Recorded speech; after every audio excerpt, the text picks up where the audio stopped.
What's up, everybody? Welcome back to the Rodriguez Project here at Mastermynd Media. This podcast comes out every single Saturday from now on. This is episode 9 with Shawn Alvari, the founder and CEO of MAGIA Football Academy and now MAGIA Management, and is launching a brand new nonprofit as well. He's got an amazing story, and that's what we do here on the Rodriguez Project. We discuss or have conversations with people that have a life or have lived a life worth writing a movie about, because I think we should all strive for that. And when you align your life with purpose and passion, great things can happen. But we talk about it all, the ups and the downs and everything in between.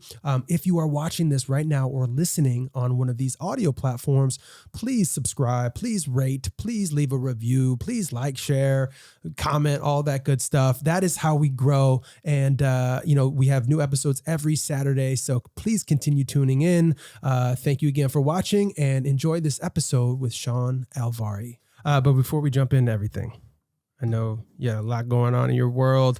Anything that you can't talk about or won't talk about? No, everything's good. All good. Everything. I can talk about anything. Anything. How's your relationship? Good. All right, let's do it, man. Let's go.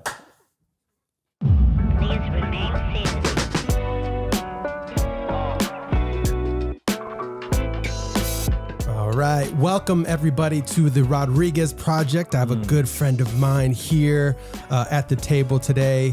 He is the founder and CEO of MAGIA Football Academy. That's great branding. That is just... I remember when I saw that one for the first time, I was like, oh, that's dope. That's dope. Yeah. But Shawn Alvari, everybody, thanks so much for being here, man, and trekking down all the way from Orange County. Orange County, South Orange County. Dang. How did you end up in Orange County? Family. Yeah? Yeah. What a great place to end up. Very good. Wouldn't pick anywhere else. Yeah. Well, I think that's what's so interesting about being in Los Angeles or being in SoCal. It's like you see so many people that have saved up every penny they've had for years to bring their family to Hollywood Boulevard. And we went to Trader Joe's, and there's like the Walk of Fame is like what you're walking on. It's so interesting that people come here from all over the world. But I can't wait to dive into your story, dive into everything you're doing you got your new nonprofit that you're working on. So many great things, and just your story in general from being a professional athlete, football or soccer in Iran. What do they call it? Football? Yeah. So you ended up in Orange County, but you were born in Iran? I was born in Iran. Went to Germany actually first. Really? And then Dad couldn't find a job there. So then from there, we ended up coming out to America because we had family here. Kind of the transition process ends up making it easier to have some family, to stay with them at the beginning until you kind of find some job and then start your schooling out here. But yeah, by the time I got to America, I believe I was 5 years old. So came pretty young. So the schooling, mainly my schooling, I went out here.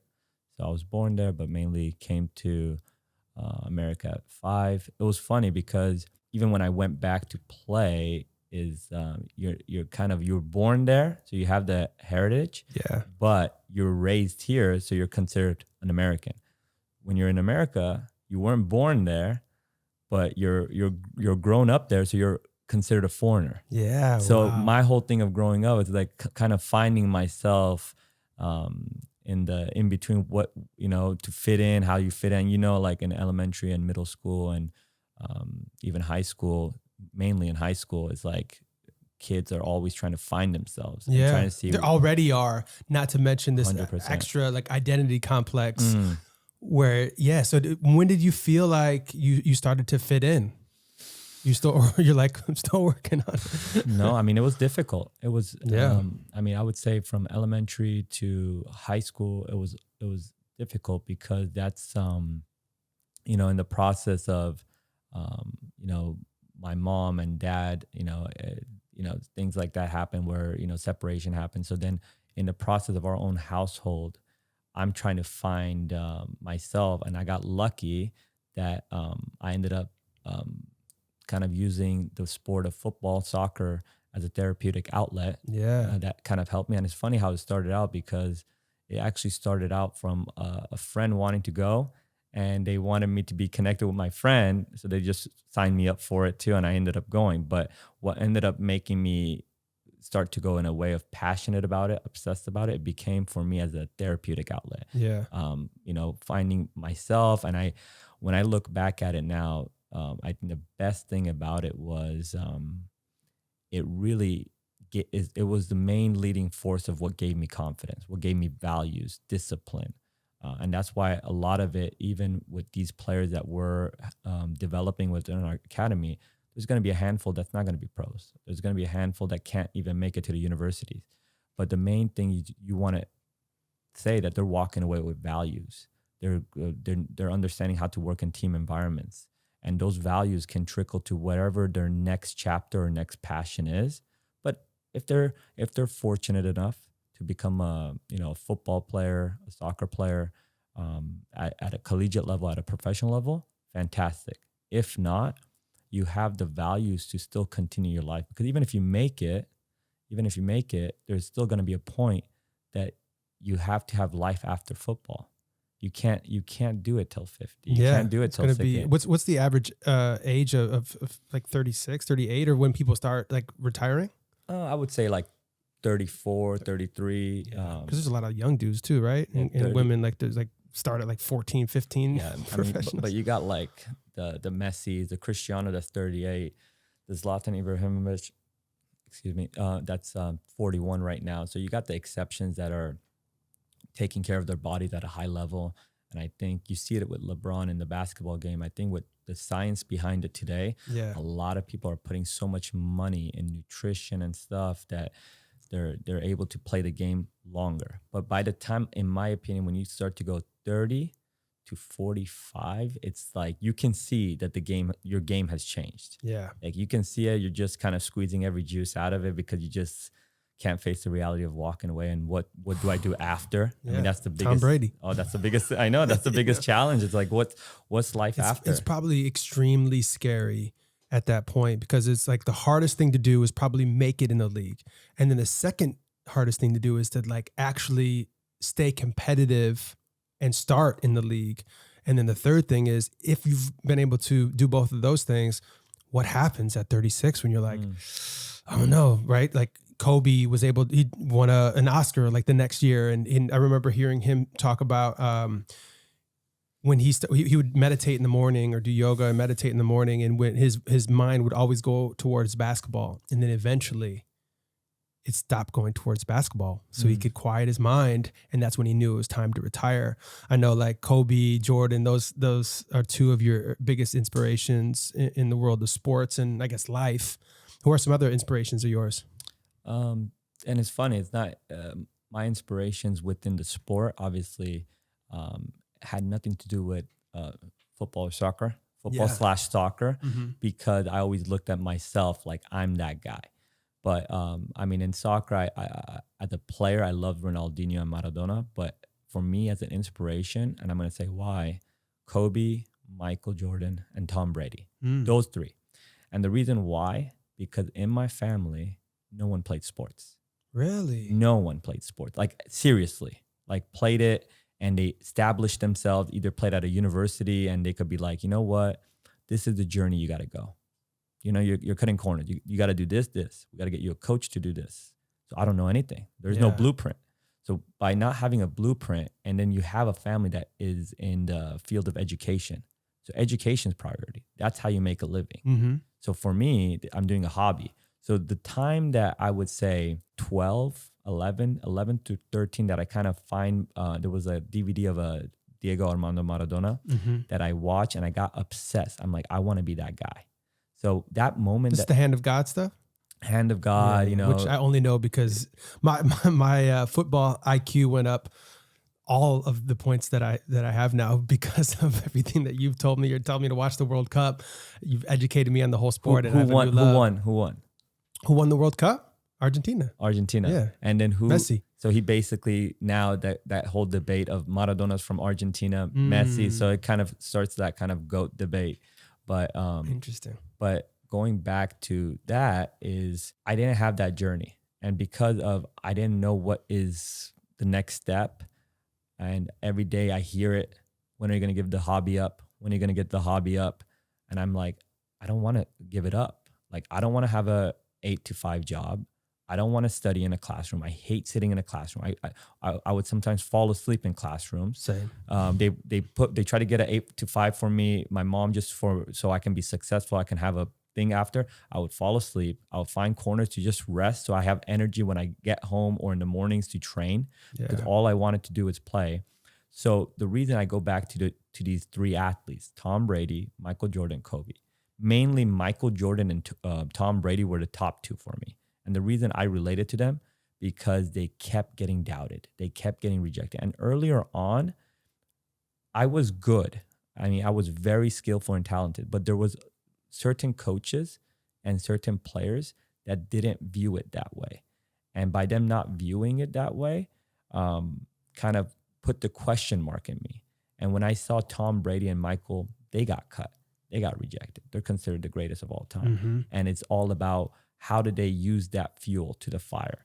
And by me, every time at the time, I think YouTube might have just been starting to come up with finding links to watch documentaries of them, understanding their journey, even Kobe about like zoning things out and just working hard, gave me the inspiration to say, I'm going to still push. I'm going to still push. I'm going to still go. So for me, they were kind of like my brother or someone that played, and I kind of felt like I'm connected with them to keep myself going within the game, where at any moment your immediate family, and it's not their fault either. It's just they want the best for you. They want the best, and it's not their lane. So they don't know. And it's funny, we have these dialogues now that I kept wanting to remind. It's like, hey, so what happened to those days? Like, okay, you taught us that when someone's passionate about something, you have to support them. You have to go.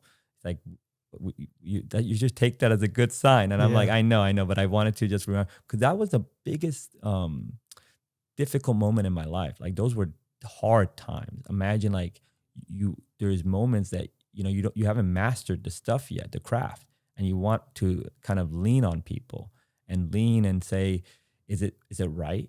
Am I hitting it right? And then but I wouldn't change anyway, because when you look back, if you change one thing, you wouldn't be where you are today. Yeah. And I think where I am today, the person I am today, how I can adapt and understand and even have empathy on certain things is because of what I went through. And I think it makes everybody who they are, authentic who they are, is based on their journey and based on their story. And one of the reasons I love, I discuss it with other people too, is about when we end up portraying a player, when we end up putting a player out there, when we work with them, we need to tell their story too. Because a lot of people get attracted, even when you see a big game, you want to know where the so-and-so came from and where. And when it starts, now that storyline behind it makes that event huge. And everybody's connected with stories. So why do you think on American Idol, those heart-wrenching stories, they show that segment of the show to go back to their hometown and see where they're coming from? They came from nothing and they're trying to figure things out. 100%. And then now you're invested and now you watch more of the story. So yeah, I think that's a big part of, like, as we talked about some of your players and stuff like that, or just players across the board, to document their journey on social, so that as they get to a point where they are, a prospect or something, it's like, they can see that you're dedicated, the kind of person you are, and your story, so they can be invested as well. No, 100%. I mean, even like, if we just go in a nutshell of talking about the creation of, MAGIA Football Academy, I remember one of the things behind it is me and you had the pandemic, the COVID, hit, and we were like on a Zoom call and we're like talking about it and discussing like names of how it should look, what it should stand for. And then in the process, we come up with the name, but even the acronyms that it stands for, a magisterial artist grinding to inspire and achieve, that didn't even come at the earlier start. Yeah. Throughout the process, we ended up saying like, oh, this is another niche. This is another. It was like a few months into already solidifying everything. 100%. We started talking about, I remember that day. Yeah. That's another layer to it. Mm-hmm.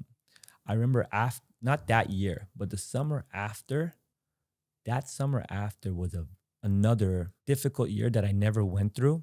And it was kind of in the process of creating the setup of a pro team to compete in this, at the time, a cup against a couple other pro teams as well.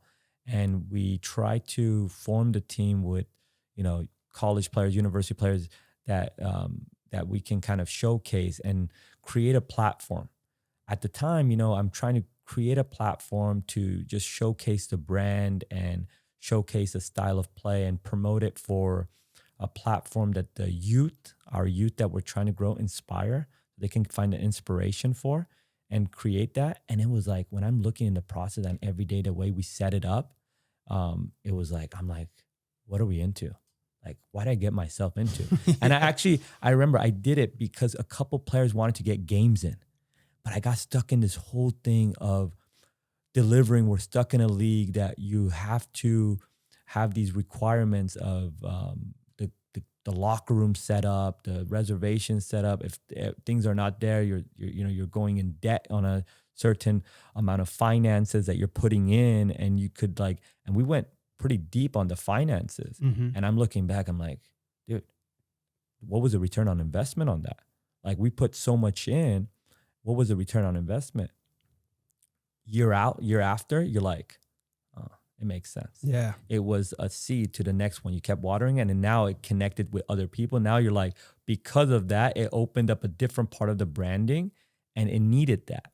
And that whole experience kind of sets up for the next chapter as things are opening. So that experience showed, you know what, all of those, even the difficult times, you have to embrace it. You have to go through it. It's part of the game. 100%. You have to go into the situation and be a problem solver and say, you know what, how are we going to solve it? How are we going to maximize it? Get through it, and the next step. But it's not a bad thing. It's a good thing. Everything, you got to look at it with a positive mindset. It's a good thing. It's a good thing. And it's all perspective. If you have a bad perspective, it's like, that's a bad thing. Yeah. It's a bad thing. Nothing is a bad thing. It's always a good thing. Yeah. Now if you have the right perspective, you can look at life, in an optimistic fashion. And I think that's a key to living a happy life, because bad things are going to happen. How are you going to handle them, and how do you prepare yourself? And I think even hearing your story and knowing that at a young age, you were able to identify that you didn't have maybe the support that other future professional soccer players had. So you were able to find it elsewhere. And then now, and we'll get to more of your story in a sec, but what do you think is like a main reason why people that come and train with you want to train with you? Because I know you have a diehard community of people that like to train with you, and now building that name for MAGIA so that, you'll have a team of people that they'll be training with. But what do you think it is about you that people are attracted to when it comes to making their young athletes the best that they can be? I care. I really care. I really care. Like, if it's a younger player, they're like my own kid. I really care. I feel like I'm connected. And sometimes I visualize myself at that age, and I really, absolutely, genuinely want them to succeed. Like, that's the thing. It's not like there is no agenda. I have no agenda. No purpose of walking away. Did I make some money from that? No. I'm not going to do it if I'm not going to make money from it. No, absolutely not with that. Genuinely want them to succeed. No agenda with it. And I think that when you genuinely approach anything like that, people know you care. They build the trust.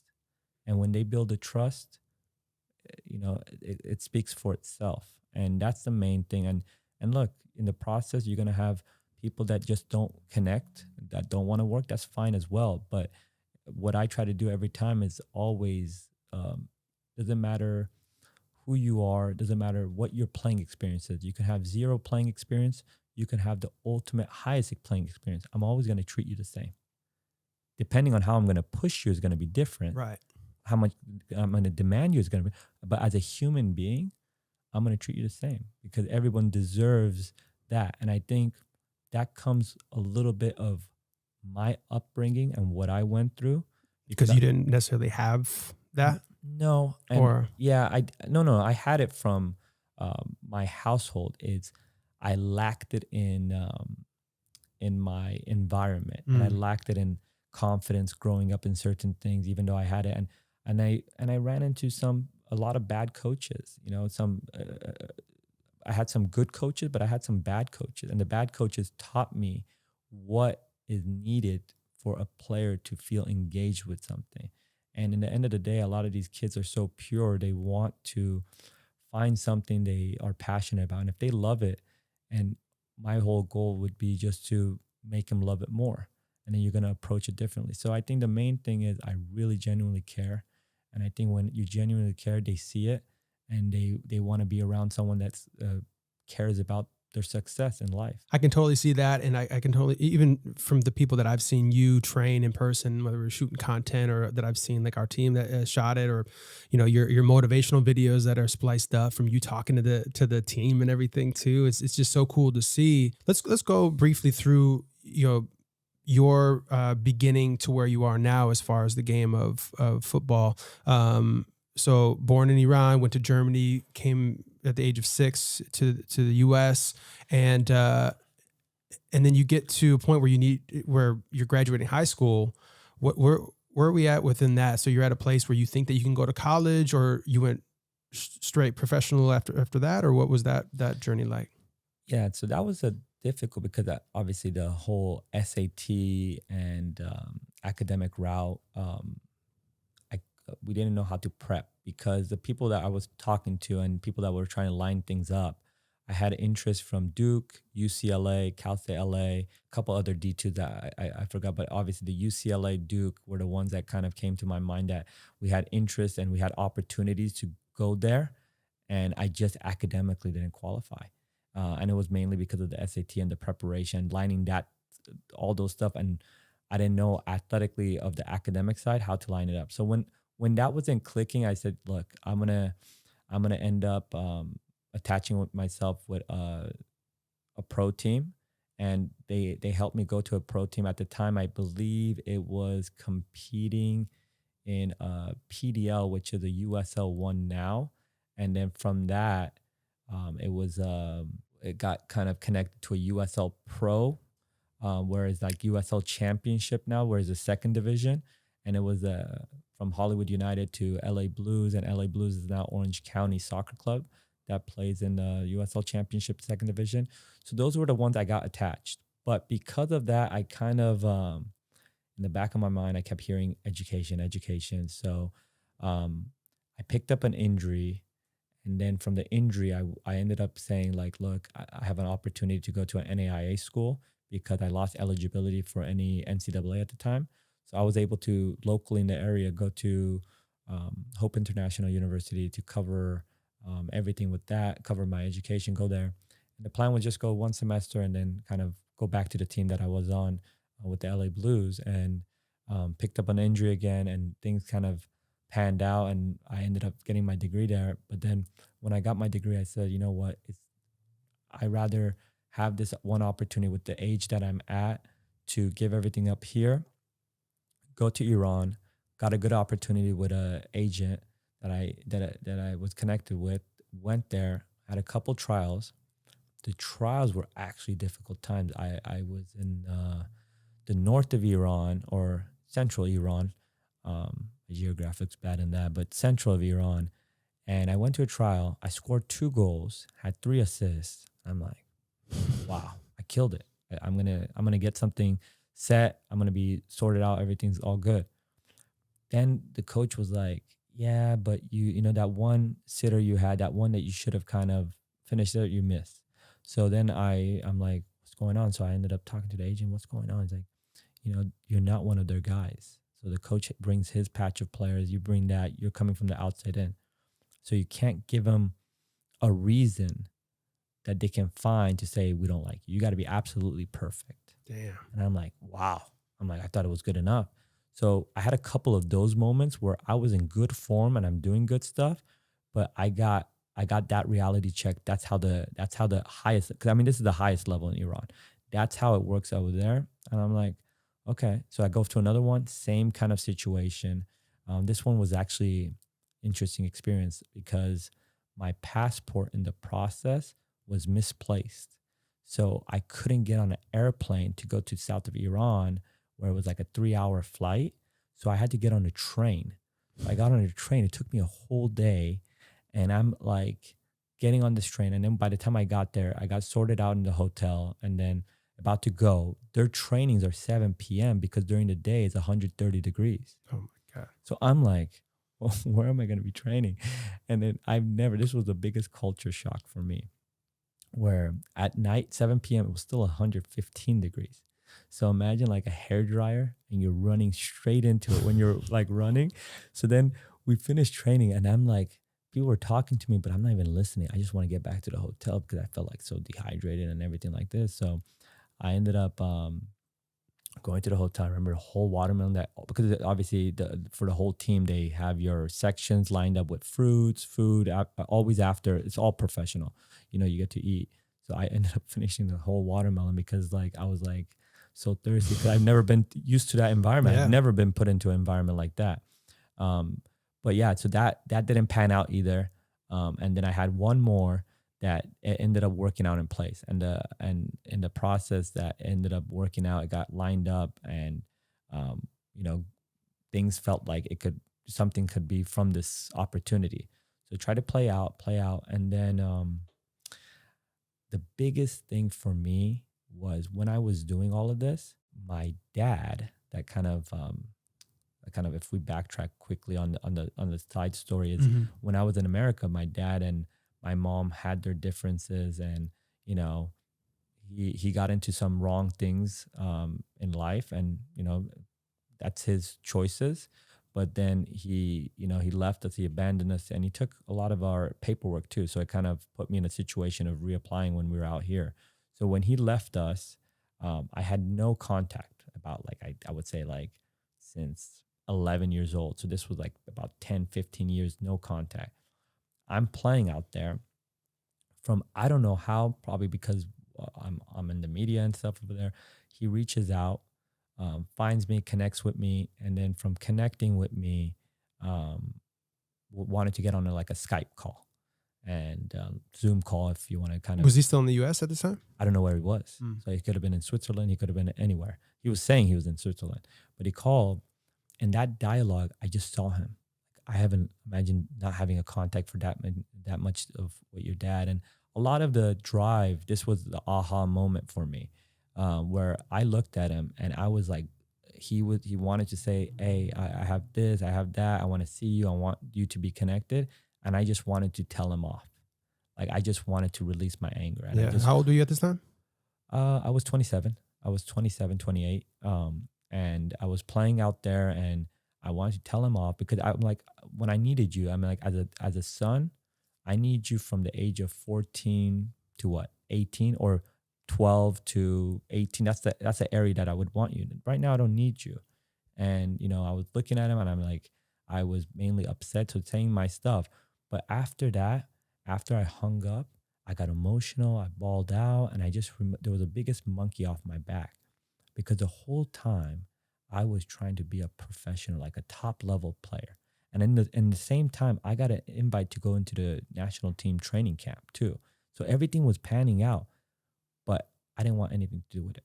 Wow. I missed my family at home, and I'm like, I realized that this route I was doing was because I wanted his validation. I wanted to feel like he left me because I wasn't worth anything. And by accomplishing this, I'm an exceptional guy. I'm worth something. And I ended up giving that up, coming out back here. In the process, though, when I wanted to come, I didn't want to stop playing, but I wanted to do it close to home.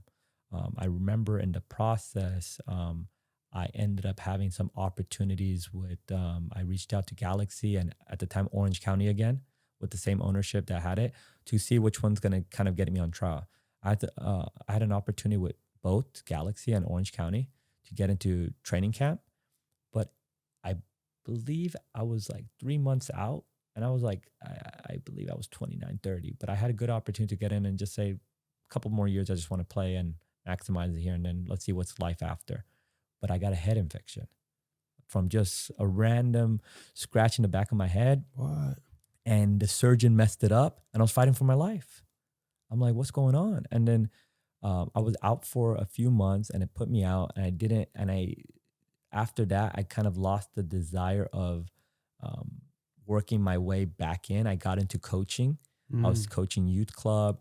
I got a couple appointments with college positions. I went for my master's degree. I started to get the license on the side of this. And I just realized that my purpose is more of the teaching, the coaching, the development, the connecting on this next generation. What I realized when I was a player, I was selfish. It's all me, me, me, me, me. How do I get there? How do I put this person down? How do I make sure that he's beneath me? Because I was, like I said, I wanted to prove to them or my dad validation. So I was playing it in a selfish way. Now that I'm in this role, coach, developing, I'm more selfless. And I feel more myself because there's one feeling about you making it, but there's something else about helping someone else make it. And for me, everybody has a different purpose. What I realized, that was my aha transition. And, from there, I was into roles of, working at the college, working at the youth, and then fast forward, pandemic happens.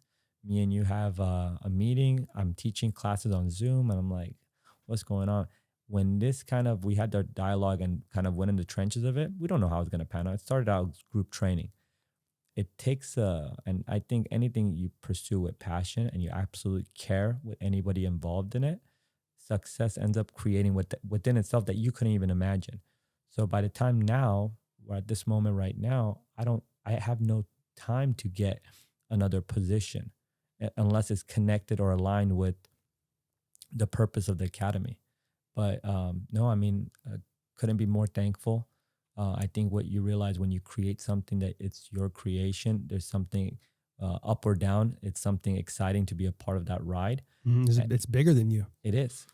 And I think something having full control of, you get to also have the flexibility of what location you want to kind of settle in. But anything you go, like you said, is bigger than you.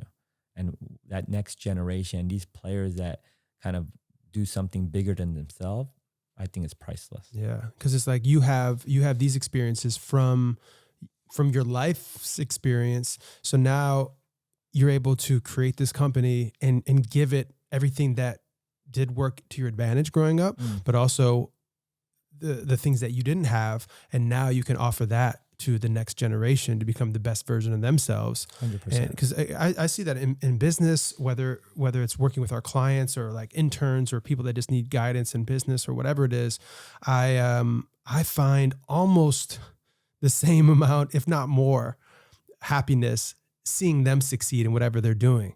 So it's like, whether it's a win, whether it's just, somebody that just needed some guidance and you're just like help realign them and maybe break society's rules in their mind to allow them the freedom to go and take on whatever it is, that it just makes your life more meaningful in that. So yeah, it's just, I think even hearing your story, it's like, if you actually listen, if no matter where you are in the world, no matter what you're into, if you actually take a step back and listen and see what's in front of you, if you're brave enough to listen and take action and just follow the steps of action, you're eventually going to get where you want to go.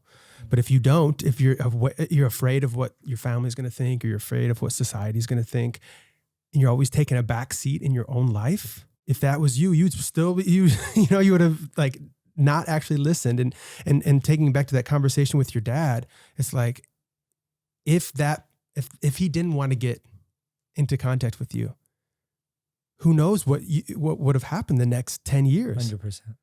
100%. And that's why I look at those moments, that everything that happens in your life, it's meant to be, because I can't change anything, knowing that this is every day. Like, I'm waking up, this is the happiest I've been. Like, purely I'm happy. And you wake up, you're connected with passionate people. You're working with what you see as the next generation. Nothing's more inspirational when you see a person that has a decade in front of them and you see a bright future ahead, and you're getting to see a blank canvas that they're about to enter. And literally, when that blank canvas, it could be molded in any way, like those feelings. And then when they go to that next level, then there's that next generation and they inspired the next one. And that's a lot of the things. I mean, even our strategic approaches and certain things that we've done is the ones that are our older players, we created a culture that they're the leaders right now. And the ones that are younger that are leading, they're learning how to lead, and then they're going to be the leaders for the next one. And it's vice versa. It's a cycle. And we need to increase that. Like, we can't have a younger one coming around the older player, and they're belittling him. Yeah. And they're not creating no, everybody shows the respect, see the potential. Includes them in conversations. Includes them, mentors them, tells them their experiences, what worked, what didn't. Like, I look at that, I didn't have that. I didn't have that. And if I had that, it could have been even more enhanceful. So my purpose is, look, these players, if they're football players, and people got to realize this, becoming a football player or soccer player is the most popular game in the sport, in any sport. It's more difficult than being a brain surgeon. And the reason it's more difficult than being a brain surgeon, if I told you, get all the books on becoming a brain surgeon, get the professor, then study day in, day out, you're going to be a brain surgeon.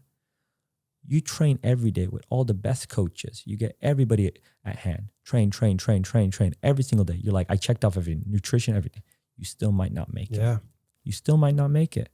You still need a little bit of luck on your hand too. So knowing that journey is that difficult, it's important for us to create such a holistic but positive environment that when these people, those moments happen, they're still in such a good state with so good values that they're still impacting society in a positive way, impacting society in such an elite way that they are still telling their story through a different lens, through a different platform. It might not be football, but football was a driving force that kept them healthy, gave them values, and they are in a different platform, but they're considered big time in that because they had that. And that's huge. Yeah. It's huge. Like, even from the acronym, magisterial artists, grinding to inspire and achieve. But it doesn't, there's not an F at the end where it's like an achieve in football. It's literally 100%. It's no matter what you're doing. And I mean, I had my whole sports background and just learning how to lose and then overcome and eventually win. You need that in life. You need that whether 100%. You're, like, I think how you said, even if you played every single day and you checked off all the boxes, you still might not become a professional and live the life that you thought was meant for you. There's the luck. There's what are your genetics, there's the level of business, being in the right place at the right time. So you have to take all of that. So I think it's a matter of understanding that and even teaching the next generation to understand that. Maybe, yes, focus on the goal at hand, but realize that life isn't over if you don't make it, and actually is just beginning. Because so many people that I'm sure, and I know at least one of them is like an injury maybe was the thing that stopped them from going to the next level. And then it's like, okay, well, what am I going to do with my life? How have you seen people navigate that part of the business or the game? Depends. I think it depends on where they are in life. Also how old they are. Yeah. Obviously, if you're dealing with a 12-year-old that had an injury, and if it's not a serious injury like that, it's one of those things you recover, you stay upbeat. Obviously, you're hungry to get back, but you still have a long journey ahead of you, compared to someone that maybe picked up that injury at 26, 27, and it might be something that's a eye-opener. It might be a thing that they got to recheck reality. What's going on? What's my path? It might have been bad timing of they were in trial. So I actually have a story. We had a player. We're still working with the player. Messi? No, not quite. But very, very talented player. Doesn't want to play his last year of college. We set up this combine. We talked with the director of LA Galaxy, and we set up the combine, and we set it up mainly for LA Galaxy staff. And when we drop the name, LA Galaxy staff is going to be there, and the setup and the referees and athletic trainer create the setup, create the environment, create the platform. And then you're getting players that are good level players, but mainly doing it for our few clients that we have, but also others that are involved. They get to benefit from it too. Everybody, whoever kind of leads the pack, gets to benefit from it. But we are getting contacts from agents, other people that they want to be in that game. So it got to a point that we had 15 players on each team that we ended up getting, I think, 20, 25 players. I mean, 11 can play on a field. So I have to get to a point where play the certain key guys, and then the other ones, we try to get them. And I actually, from a 90-minute game, we ended up telling the refs, let's make it 120 to allow everybody to get their exposure. But at that game, we actually had a lot of key people just coming in and trying to watch it too. But yeah, Galaxy ended up inviting this player. They were for their second team. And then depending on how he did with their second team, he gets to kind of go in and have the possibility of moving up in the first team, but he gets to kind of live his dream, like gets to train every day, and kind of now the pro journey begins. Yeah. First day into preseason with Galaxy 2, he got in a contact. He gives me a call. I think I got some bad news. My knee's bothering me. And then he gets checked with their thing. He supposedly strained his MCL. Damn. And I'm like, oh, maybe he needs surgery or something like that. But he ended up having to get treatment. But the good thing is he didn't need to get surgery. So now it's a timetable. So in the process, I'm like, okay, when can he get back? I'm talking to the director, trying to keep him in the loop. Long story short, he ended up his recovery took longer, and it's normal. It's not going to be 2 weeks and you're going to come in and you're probably going to re-aggravate. You're not 100%. But it took longer. And that's one of the reasons we didn't sign him, because we didn't want him to lose that last year of eligibility. And, it didn't work out, but we talked with him in the process. The director contacted him too. And I think he was at a good stage to say, look, I'm going to get back at this opportunity. But they didn't want him at the time because they already set their roster. It was too late. But he got the opportunity to get in there. But now he's going to play his last year at UC Irvine. And after he finishes out the year, it's kind of like he's got his degree. That's one thing. And that's what we were trying to keep him with Galaxy and locally, because he can finish his degree. But then he gets to have an impactful year, knock on wood, no injuries, and he's able to have that moment of window to showcase.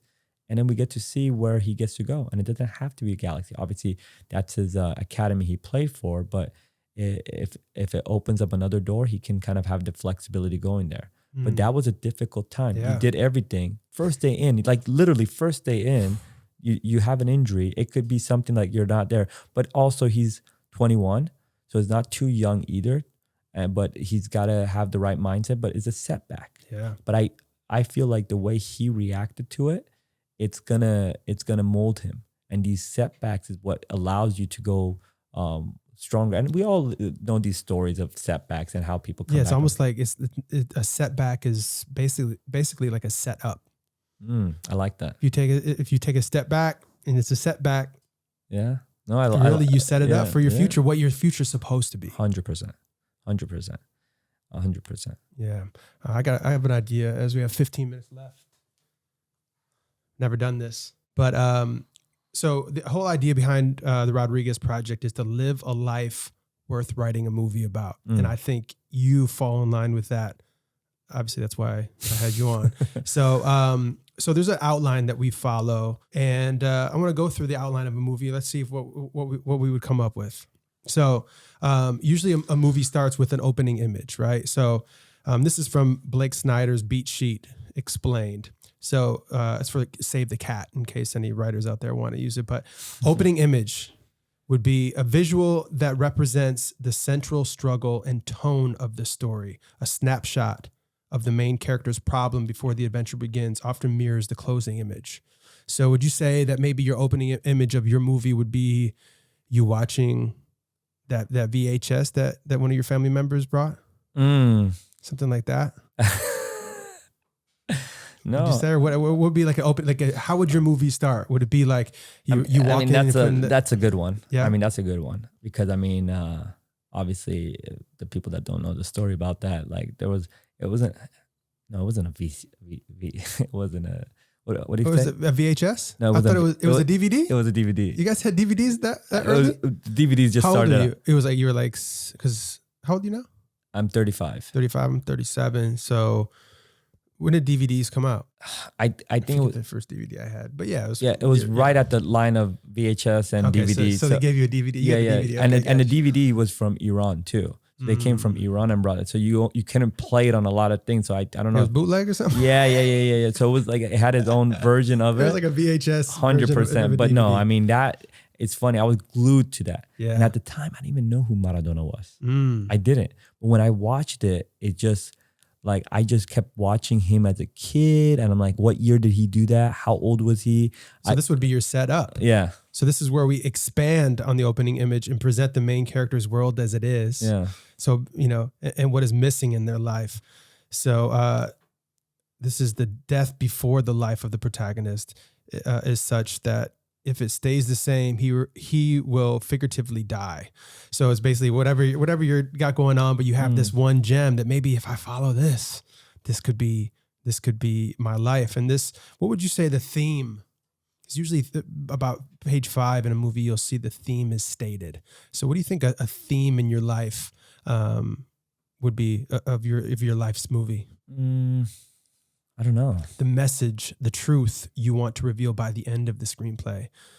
Maybe something about, you can chime in too, Jeff, if you got something. But yeah, some kind of theme, maybe of overcoming all odds or. Yeah, I mean, I think in the end, the theme would probably either be between something, you're passionate about and your persistence of never giving up and kind of tied in with an underdog story. Yeah. Because I think I was very drawn to the underdog, and I kind of, even though at moments I felt like I was talented, I feel like throughout it's that whole doubt, that whole, I think to this day I'm still driven by insecurity. Yeah. And I think like, I don't feel like if I just show up, anything's going to get done. Be enough. Yeah. It's never enough. Like I need to work my butt off extra. And I feel like that is something that I implement within my culture. I don't accept lack of effort. Yeah. I don't accept lack of accountability. So those things. So I would say like that underdog resilience to never stop pursuing your passion. I think that's the biggest thing. Love that. We might have to make this film. So are you directing it? by the looks of it. Yeah. So we've stated the theme. We have the setup by page 12, the catalyst, a moment where the opportunity to go on a journey is presented to the main character. Life as it is now changes. So you have this opportunity to go, maybe it's go to Iran, or maybe when you were looking at those other teams and everything. And at first you said, no, I'm going to focus on education. And then you said, nah, fuck it, let's go. So that would be your catalyst, the debate, and then breaking into act 2, which you actually go on the journey. Would that be maybe setting it up to go to Iran, or where would you see that part? Probably going to Iran. Yeah. Yeah. I mean, that was a huge thing. Love it. So yeah, now we've broken into Act 2, our B story. This is the discussion about the theme, the nugget of truth. This discussion often takes place between the main character and the love interest, and has a little bit of a love story. Is there anything like that going on? No love story. There's no love story right then?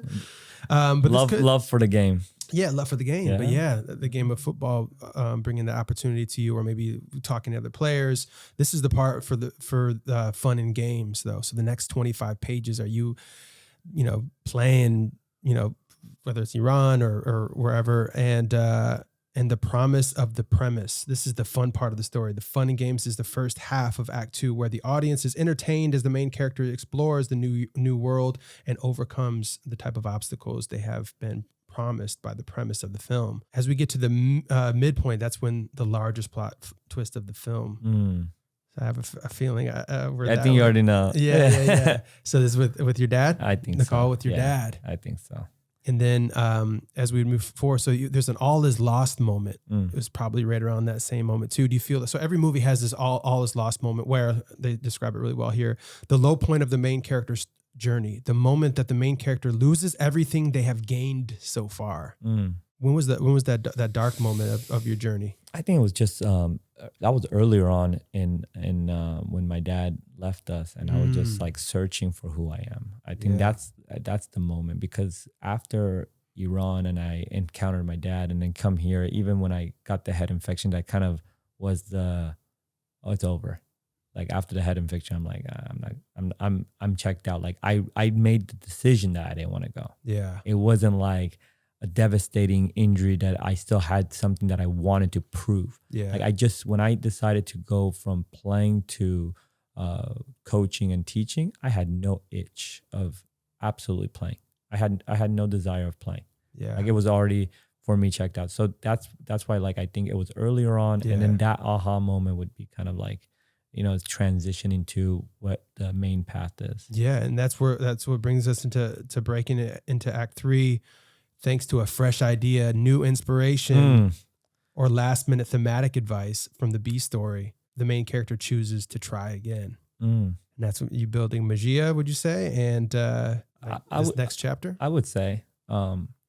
And it's funny because I think actually before the pandemic, I think it happened at my cousin's wedding because he's the one that kind of pushed it on. Hey, Mark's doing this. You guys should always talk about your brand. Yeah, talk about your brand. But we never even circled back on it. I think in the time, one of my players, we sent before we even talked about my brand, we sent a film for you to create a highlight video. Yeah. That's it. And then from there, we never circled back. And I don't know what was the reason that we ended up circling back. I thought I was just consulting you for an hour just to give you like hey man, this is what you should do. And then you're like, no, we want your help with everything. I don't know how it got like the whole thing of let's have the meeting. Yeah. But yeah, that meeting from there, I think you kind of helped give the push as well. And we kind of talked it out. And in the process of just, sometimes connecting the dots and rolling out the thing, you realize when you start to go in the experience,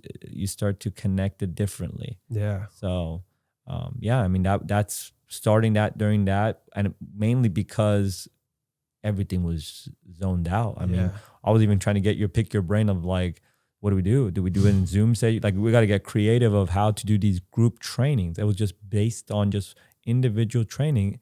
And now it took a world of its own. Yeah, because like you said, when like things can go bad in life, but if you look at it from an optimistic point of view, you can figure it out. There's a way to pivot slightly and make it work. And you were able to take that and just roll with it and build this community, because not only were you looking for a different way to pivot and figure out things out, all of these kids and athletes needed a place. They needed an outlet, and you were able to provide that for them.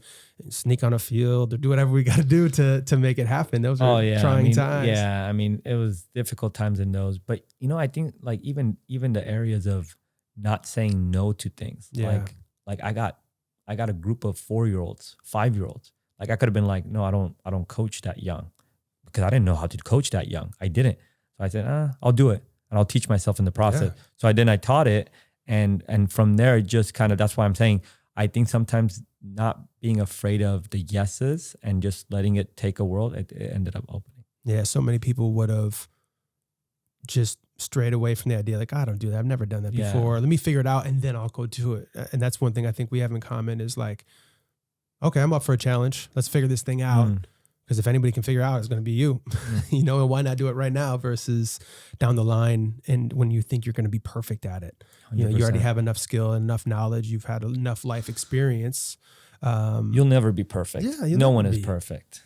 And it's just a pursuit to perfection. Mm-hmm. You're always pursuing to be perfect, but you'll never be perfect. Yeah, you'll never reach your highest potential. But if you're dedicated on seeking it, you live a life worth living. 100%. Worth writing a movie about. 100%. Which we have to finish the end of the movie now. So we're at the finale. We break into Act 3 with that moment. So the finale. So the main character confronts the antagonist or force of antagonism with new strength. This time around, the main character incorporates the theme, the nugget of truth.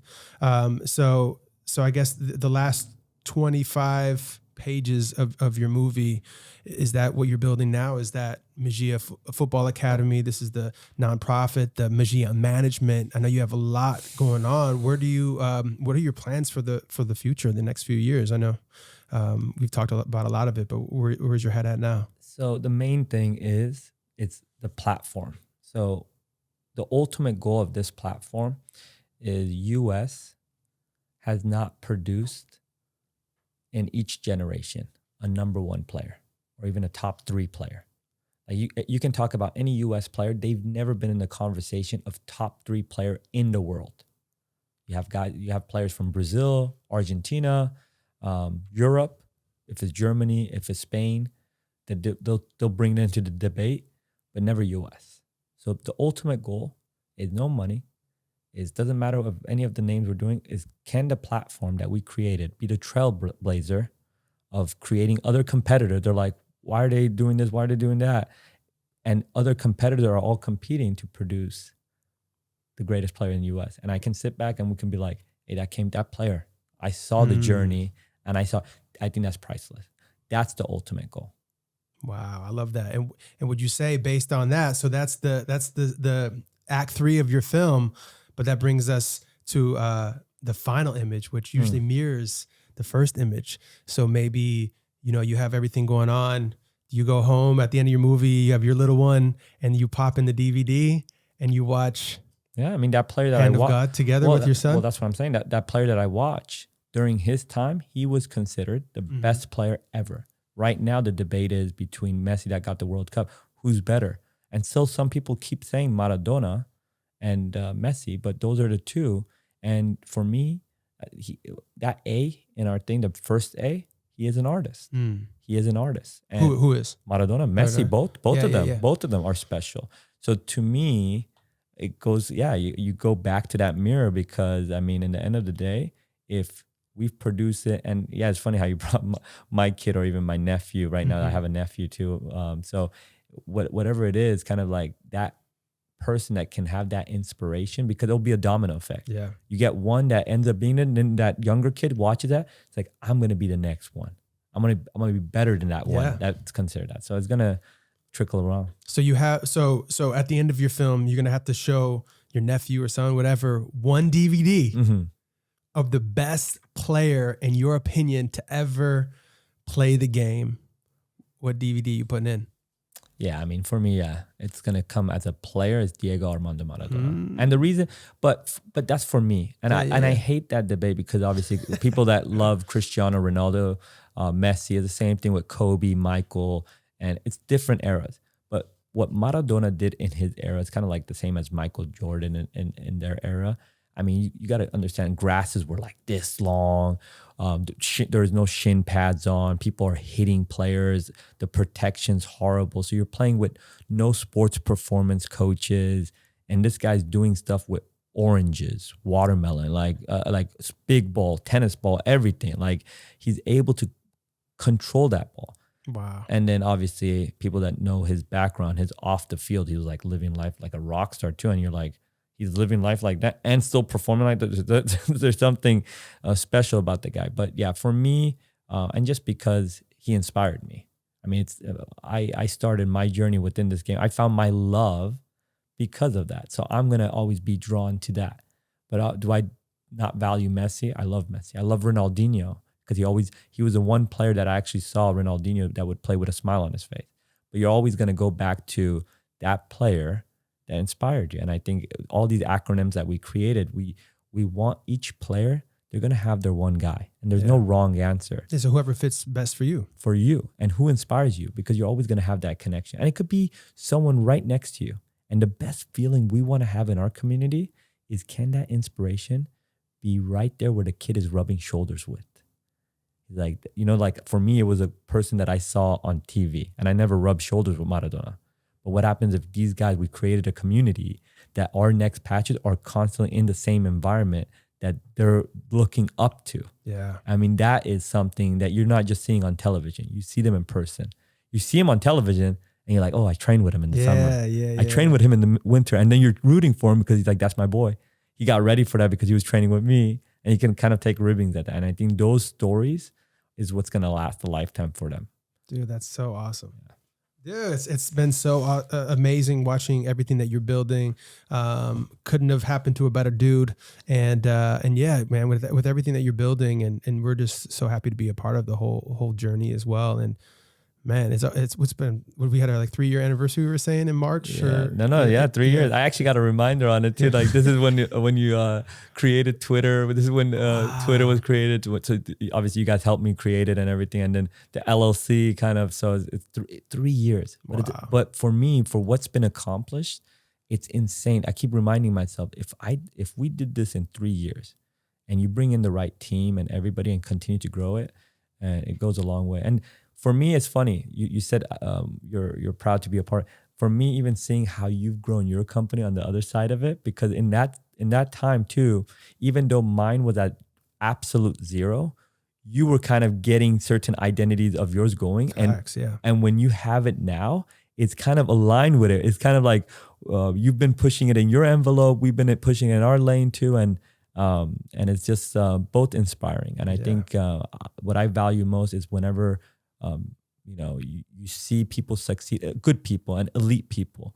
You just want to talk to them and say, hey, what's working? And I know the conversations we have on the phone is about like, you're always updating me on new stuff that's happening and how we can get creative. So it's been an absolute pleasure. And, I've been lucky that, I have you as a friend, that we've always been kind of able to bounce ideas off of each other and kind of, hopefully I made you fall in love with the game too. Absolutely, the beautiful man. game. Yeah, I have way more than Tedros and Jonas back in the day. Hey, tell me when I told you about the World Cup, because you weren't going to watch it. I probably wasn't going to wake up the next day. You told me the night before. And I was talking to Jen Munoz on here because we were talking about who her favorite athlete of all time was. And I wouldn't have watched the best World Cup game of all time. Ever. It is ever. If you hadn't told me to watch it. And I woke up the next day, I think it was like 7 a.m., 6 a.m., something like that, right? And bought it or however I could watch it because they don't have cable or wherever they play it. And watching it, I was like, thank God Shawn told me. You couldn't write a story. I mean, that World Cup, and because it was the first one in the winter, you had such great storylines. And then that final was like the cherry on top. It was absolutely like both stars showed up. It went all the way to the PK. And it wasn't 0-0 PKs. It was like goals in regulation, goals in overtime. And I mean, I loved it for the kids because I mean, what a World Cup to watch. Yeah. I was thinking back to like my grandfather telling me stories, and I would just to have those in his head from, 100 years. And then now to be able to have that moment, to be able to say, I was watching that when that happened. That's one of those moments that you can't replicate that. 100%. Yeah. And then you know where the next one is? US, right? Yeah. US, Canada, and Mexico. Wow. We got to get a ticket to the SoFi Stadium. 26? 2026. Okay. Yeah. I'll be ready. Yeah. Be ready. get our SoFi tickets. Yeah. Oh, we'll have the hookup by then. Yeah. But tell everybody where they can find you on all socials, please, sir. I believe MAGIA Academy on Twitter, and then everything else, MAGIA Football Academy, Instagram. We have TikTok. We have our website, www.magiafootballacademy.com. Facebook, MAGIA Football Academy as well. So you guys can find us on all those platforms. Obviously, we have new branches coming in like MAGIA Management that's already established, but the new one coming in is our nonprofit, MAGIA Football Youth Club. Probably by the end of this month, we'll kind of make the announcement, and then the announcement will be kind of based on the director's announcement and kind of lead the charge in that exciting project as well. That's gonna be another branch of leading the community. But no, I mean it's been growing and it's organically growing. That's the main thing we talk about with people. We're not forcing anything to grow forcefully. Yeah, everything's organic. Organically, people are seeing that they hear about what the amazing work you guys are doing, about the fact that you're turning these young athletes into the best versions of themselves, and now 100%. being able to build that all the way to MAGIA Management, where now you can represent some of these players and get them deals. So just building the best football academy, one of the best in the US and the best in SoCal and in California. And so if you are somebody that, is trying to get in the game, you're young and hungry, or you're the parent of somebody, definitely get a hold of Shawn at magiafootballacademy.com. And so many great things ahead, my man. I appreciate it, my man. Yes, sir. Thank you. Oh. We'll keep the lights on for a second as we say, please, before we go, rate and subscribe to the YouTube channel. Give us a review. That's how we grow for this podcast. You can find us at mastermyndmedia.com, at Mastermynd Media, Mastermynd Sports, and Mastermynd Music. Those are all new. And myself at Mark Rodriguez TV on all socials. But yeah, man, thank you so much for coming down or driving up to LA. Driving up. Can't wait to hear more of your podcast. He has this podcast too. Man, so many great things. Yeah, ahead. the podcast will get back going too. I mean, it's called MAGIA Mindset. And I know a lot of the players that kind of been connected and a lot of parents, it's educated in that department. I know it was a good lane in the, like I said, during the pandemic when we were doing stuff. And as we get things sorted out, it's something that obviously I'm going to talk with you again and we got to get going and kind of hopefully like even transitioning it from Zoom to in-person podcasts. And I think anytime we get even key guests out here, we can kind of set it up in a unique way. But yeah, I think that'll be an exciting other layer of project that we get to kind of have a platform to educate and inspire as well. Absolutely. I love it, man. And that's the Rodriguez Project for today. Every Saturday, check out a new episode. But thanks again, man. My pleasure, man. All right, we'll see y'all next time. Peace. Take care.